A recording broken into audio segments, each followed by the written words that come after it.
వి gold trusted gold buyers. మీరు తాకట్టు పెట్టిన బంగారాన్ని విడిపించి ఈ రోజు ఉన్న మార్కెట్ ధరకు కొనబడును.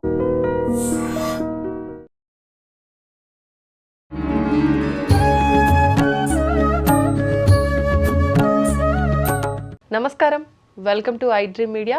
ధర్మ మార్గం విత్ విజిత కార్యక్రమానికి స్వాగతం. ప్రస్తుతం మనతో పాటు ఉన్నారు ప్రముఖ జ్యోతిష వాస్తు పండితులు బ్రహ్మశ్రీ అన్నవరపు తిరుపతి మూర్తి అవధాని గారు. ఇప్పుడు గురుగారితో మాట్లాడదాం. నమస్కారం గురుగారు. ఓం శ్రీ మహాగణాధిపతయే నమః. గురుగారు, ఈ మే నెలలో వచ్చే 20వ తారీఖు రోజున భౌమాష్టమి ఉందండి. ఆ రోజున ఒక ప్రత్యేకమైన విధానాన్ని ఆచరిస్తే ఐశ్వర్య ప్రాప్తి కలుగుతుంది అని చెప్పి మనం ఇంత ముందర మాట్లాడుకున్నప్పుడు మీరు చెప్పడం జరిగింది. అంటే ఎవరికైనా కావాల్సింది ఐశ్వర్యం. ఐశ్వర్యం అనగానే ఒక డబ్బే కాదు, ఆరోగ్యము అన్నీ ఉంటేనే ఐశ్వర్యం. మరి అవన్నీ కలగాలి అంటే నిజంగా ఆ రోజు ఎటువంటి విధానాన్ని ఆచరించాలో తెలియజేయండి. తప్పకుండా అమ్మా. శ్రీ విద్యాం పరిపూర్ణమేరు శిఖరే బిందుత్రికోణే స్థితాం వాగీషాది సమస్త భూతజననీం మంచే శివాకారకే కామాక్షీం కరుణారసార్ణవమయీం కామేశ్వరాం గస్థితాం కాంతాం జన్మయ కామకోటి నిలయాం శ్రీ బ్రహ్మ విద్యాం భజే. చరాచర జగత్తులో ప్రతి ఒక్క మానవుడికి ఇది లేకపోతే జీవితం లేదనుకునే పదార్థం ఏదైనా ఉన్నది అంటే డబ్బు. అంతే. ఎంత ఉన్నా ఏది ఉన్నా ఏమి లేకపోయినా డబ్బు అనేటువంటి ఆ అక్షరం ఆ మనిషి దగ్గర లేకపోతే అతను విలవిల్లాడిపోతాడండి. వాస్తవం. ఒక క్షణం నా జీవితం అయిపోయిందన్నట్టుగా. అంతకుముందు మనం ఎంతమందిని బాధ పెట్టామో తెలియదు, కానీ ఎదుటి మనిషి దగ్గర డబ్బులు లేకపోతే వాళ్ళకి మనం ఏం చేయమనో రకరకాలుగా బాధ పెట్టినా అది మనకు తెలియదు. కానీ మన దగ్గర ఆ రూపాయి లేని క్షణం వస్తే మనం విలువెళ్ళిపోతామమ్మా. కానీ అది తప్పంటారా? అలా విలవిలలాడటం అనేది ఒక రకంగా డబ్బుకు అడిక్ట్ అవ్వడం అంటారా, లేదంటే అది కరెక్టే అంటారా? కర్మ అనేటువంటిది చేసిన దాన్ని అనుసరించి మనకు వస్తూ ఉంటుంది. అది కొంతమంది ఎలా ఉంటారంటే అమ్మా, ఇవాళ మన దగ్గర 10,000 రూపాయలు ఉంటే రేపటి విషయం రేపు ఖర్చు పెట్టేద్దాం అనుకుంటాం. అవును అవును. రేపటికి వచ్చేటికి అప్పు చేస్తాం. సరే, అప్పు ఎవడో ఇస్తాడు, అప్పు తీర్స్తేనే మళ్ళీ అప్పు తీర్చడానికి మనకు డబ్బులు సరిపో. వచ్చిన రూపాయి దాచుకుంటే రేపటికి మనం జాగ్రత్త చేసుకుందాం అని ఉండదు. పోనీ ఇచ్చిన వాడికి తిరిగిద్దాము, ఇచ్చిన వాడికి ఇబ్బంది లేకుండా చూద్దాము అనేటువంటి ఆలోచనలు ఉండవు. ఎంతసేపటికి మనం ఎంత ఇచ్చినా ఏం చేసినా ఇంకా నువ్వు ఇంకో దానికి ఏదో ఇవ్వలేదు, ఇంకోటి ఏదో చేయలేదని చెప్తే అసలు మనమేం చేశాం అనేటువంటి ఆలోచన అసలు ఉండదు. ఇలాంటి స్థితిలో ఏ ఇంట్లో కూడా లక్ష్మి నిలబడదండి. ఎప్పుడు ఏదో ఒక రకమైన సమస్య మనిషిని పెకిలిస్తూనే ఉంటుంది. ఎందువలన? చెప్పే మాటకి చేసే పనులకి అస్సలు ఇంత కూడా సంబంధం ఉండదు. ఎంతసేపటికి నా దగ్గర ఒక రూపాయి ఉంటే అందులో ఒక పావలా మీకు ఇస్తే, మీ దగ్గర తీసుకుని నేను అందులో ఒక పావలా అయినా మీకు ఇస్తే నాకు ఇంకో అవసరం వస్తే మీరు నాకు ఉపయోగపడతారు. కానీ నా దగ్గర రూపాయి ఉంటే ఆ రూపాయి నేను ఏదో ఖర్చులు పెట్టుకుని తప్ప మీకు ఇవ్వను. మీ అవసరం నెత్తి మీద ఉన్నా సరే మీకు నేను ఇవ్వను. అంతకుమించిన అవసరాలు ఉన్నాయి.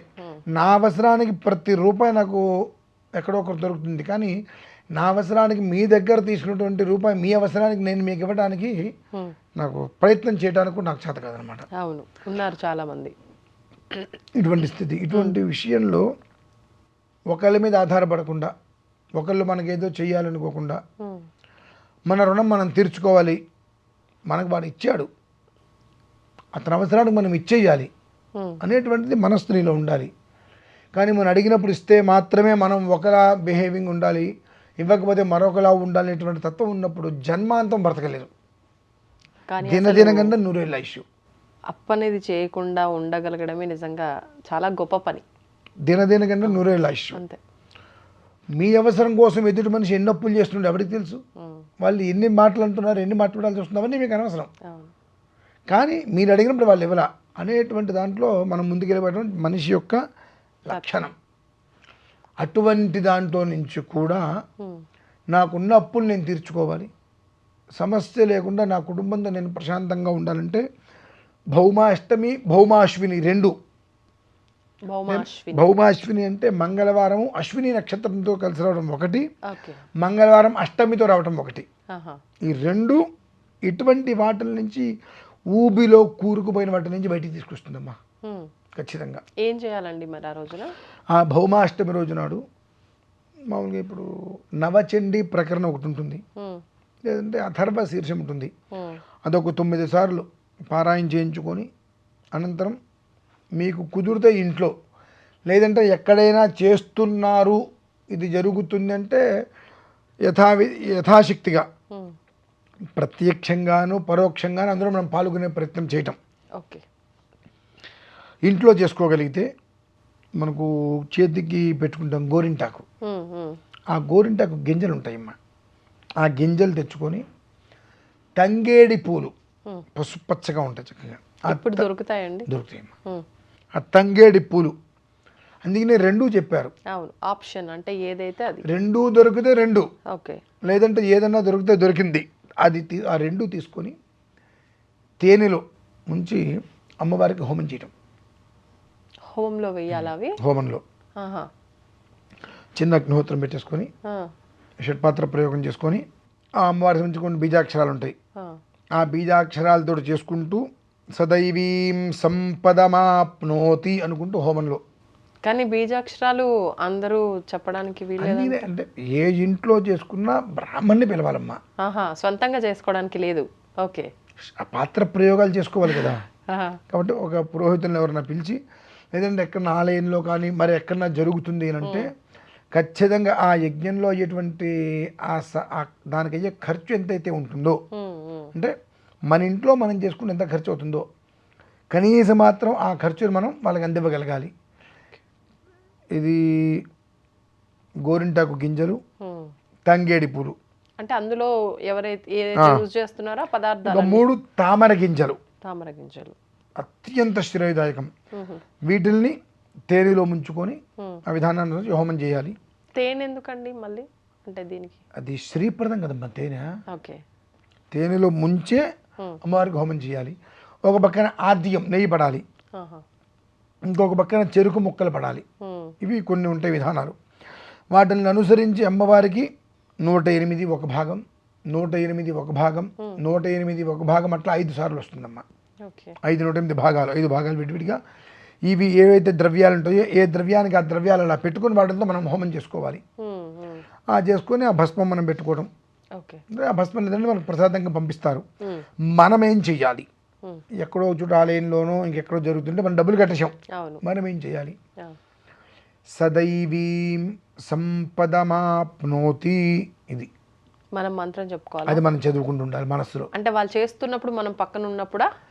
మనం వాళ్ళు ఎక్కడో చేస్తున్నారు, మనం మన ఇంట్లో ఉన్నాం, ఏ దేవాలయంలో చేస్తున్నారు, మనం డబ్బులు కట్టాం, మనం మన ఇంట్లో ఉన్నాం, ఇక వంట చేసుకుంటే రకరకాలుగా ఉంటాం. ఏ పని చేస్తున్నా సరే సదైవీం సంపదమాప్నోతి అనేటువంటి పదాన్ని ఎక్కువగా అనుసరించుకుంటాం. అదేంటంటే నాకు ఇవ్వవలసిందే అని కాదు, సదైవీం సంపదమాప్నోతి.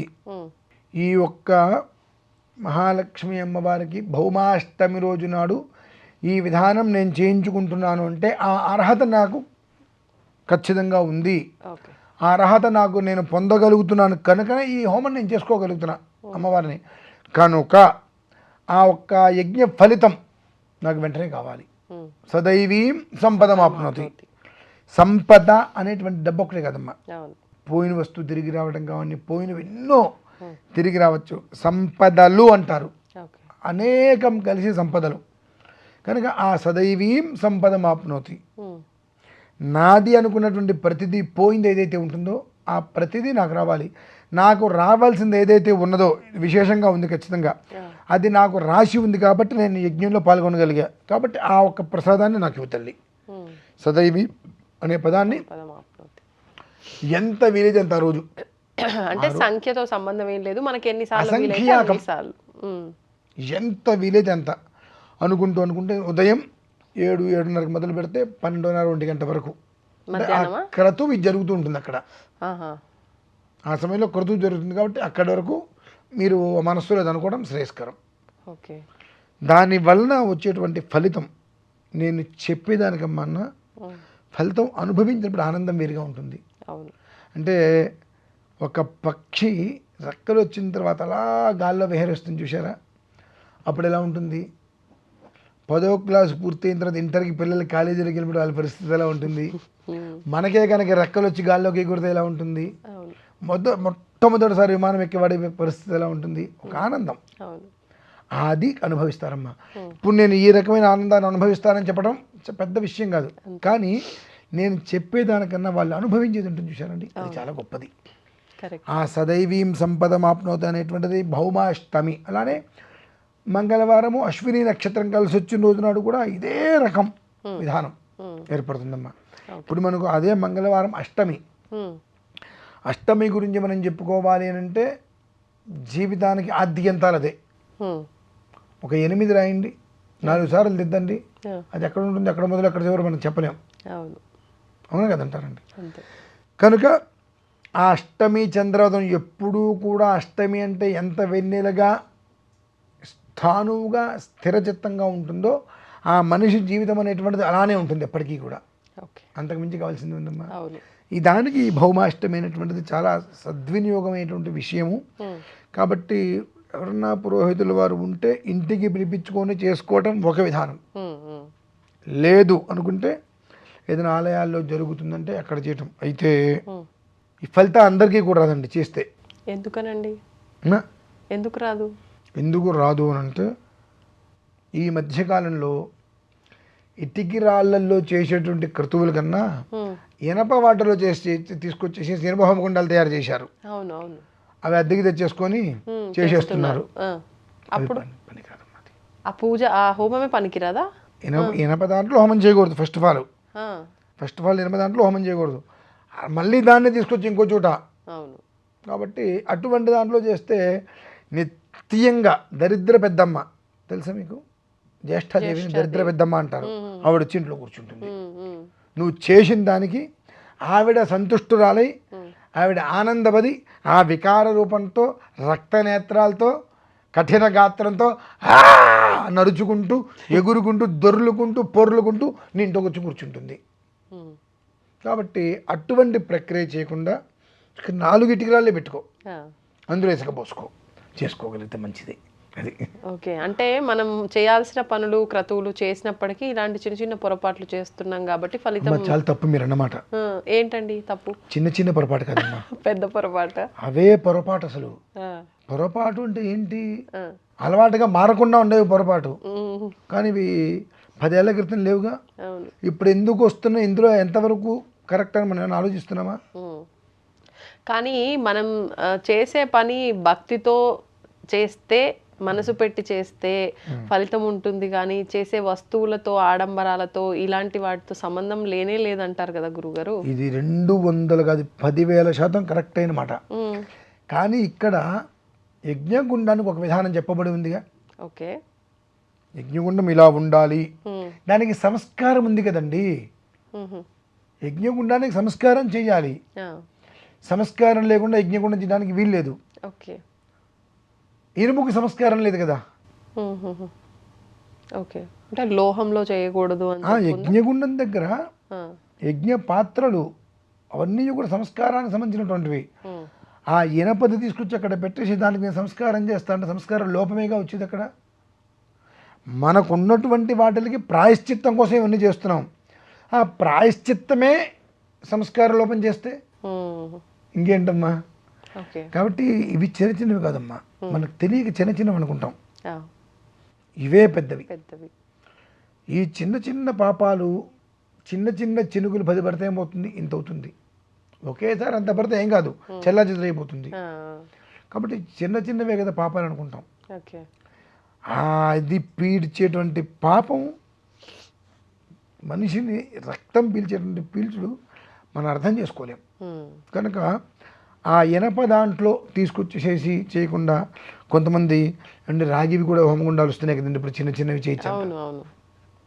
ఎందుకండి రాగి దాంట్లో చేయి, మరలా చేయటం మానేస్తావా?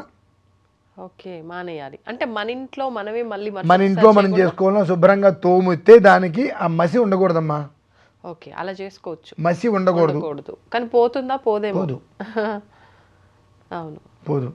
దీంట్లో ఇంకొక విషయం చెప్తాను. మీ ఇళ్లల్లో మీరు ఏదన్నా దేవతారాధన చేస్తున్నప్పుడు ఒక సెట్టు మీరు ఇంట్లో కొనుక్కొని తెచ్చేసుకోండి. ఏంటి? ఈ అన్న పాత్రలు, గిన్నెలు ఉంటాయి కదమ్మా, అంటే నైవేద్యం వండడానికి. అంటే మామూలుగా పెద్దదైనప్పటికీ కూడా చిన్నదైనప్పటికీ కూడా ఒక 100 మందికి 200 మందికి కావాల్సిన వంట పాత్రలు తెచ్చుకొని ఇంట్లో పెట్టుకోండి ముందే. అదేంటండి అంటారు. మనిషి పుట్టిన అవే పాత్రలు, పెద్ద మనిషి అయినా అవే పాత్రలు, చచ్చిపోయినా అవే పాత్రలు. అవి మంట పెట్టి మాడి మసి పట్టేసేసి ఆ గిన్నెలతో మళ్ళీ తెస్తే అది మైల కూడా అవుతుందమ్మా. తాను చెడ్డ కొద్ది మనమంతా చేస్తుందని చెప్పి అంత కష్టపడి ఎంతో చేసుకొని చివరికి వాటిల్లో ఉండి అదంతా పోకుండా. కాబట్టి అటువంటివి ప్రమాదరహితాలు. అంటే భగవంతుడి నివేదన చేసే నైవేద్యం వండడం కోసం పాత్రలు సపరేట్గా పెట్టాలని అర్థం. ఓకే. మసి లేకుండా మీరు ఉండగలిగితే అవి మీరు రెండోసారి వాడుకోవడానికి ఉపయోగిస్తాయి. ఎక్కడ మసి ఉన్నా అది మీకు రేపటికి అది పనికిరాదు ఇంకా. కాబట్టి ఆ జాగ్రత్త పడండి. మసి లేకుండా ఇనుము తోముకుండా ఉండి పెయింట్ వేస్తాను అదో మాటలు మాట్లాడద్దు. ఏ కారణం చేత కూడా ఇనుమును వాడద్దు. రాగి ఇత్తడి హోమగుండాలు ఉన్నాయనంటే ఇసుక పోసేసుకోండి. చిన్న ఒకటే ప్లేట్ లాగా వస్తుంది, నిండా ఇసుక పోసేసుకోండి. దాని చుట్టూతో 4 రాళ్ళు పెట్టుకోండి, చెయ్యండి. ఆ పాత్రకి నీకు మసి అంటదు. కాబట్టి ఆ ఇసుక తీసేస్తావు, కడిగి లోపల పెట్టుకుంటావు, మళ్ళీ నీకు రేపొద్దున ఉపయోగపడుతుంది. ఏ కారణరీత్యా కూడా ఇనుము నీకు అలా ఉపయోగపడదు. కాబట్టి ఇనుము హోమగుండం పెట్టుకోకుండా ఈ మంచి రోజు సదైవీం సంపద మాప్నోతి అంటున్నాం. కాబట్టి ఆ సంపదల్ని మనం సృష్టించలేం. కాబట్టి ఆ సంపద వచ్చేటువంటి యోగాన్ని చెడగొట్టుకోకుండా ఉండాలి అంటే కాస్త ధర్మంగా ఒక 4 కనీసం 4 ఇటుకి వెళ్ళడానికి కాస్త ముగ్గేసి చేసుకోగలిగితే మంచిది. సంతోషం గురుగారు, చాలా మంచి విషయాలు తెలియజేశారు. ధన్యవాదాలు. తవ్వుతున్న శివలింగం సరే దాన్ని అట్లా కప్పేసేయండి, చూపించద్దండి. Krishna is there. మూర్తి పూజ కాదు, సాక్షాత్ బ్రజేంద్ర నందన భగవాన్ ఉన్నారు మూర్తిలో. ఏమీ ఆశించకుండా ఆరాధించే వాళ్ళు కూడా ఉన్నారా ప్రభుజీ? నిజమైన భక్తి అంటే మనకు తెలియదు కాబట్టి